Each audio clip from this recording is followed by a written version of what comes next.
Bom dia, hoje segunda-feira, 4 de setembro. Fiz uma parada aqui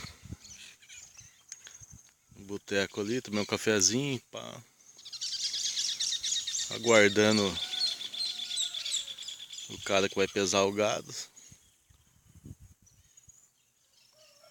Aqui é sentido para Porto Murtinho, eu tô a 35 quilômetros de Porto Murtinho. Fronteira, Brasil-Paraguai. Lugar deserto, barbaridade.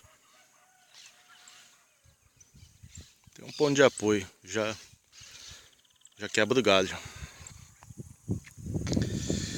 Pra lá de onde eu vim.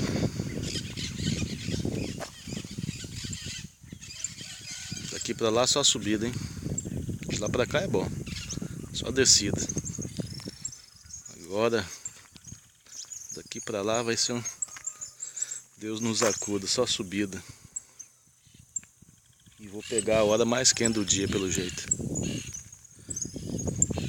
Até esse cara chegar aqui.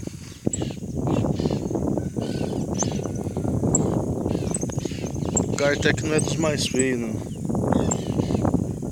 Fazia 20 anos que eu não descia pra cá. Acho que é mais ou menos isso aí.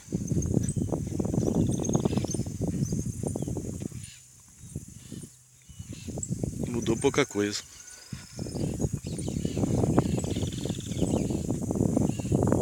Aqui já é meio Pantanal também.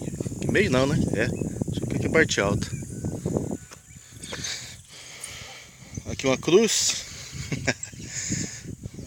Alguém faleceu aqui, né? Alguém morreu.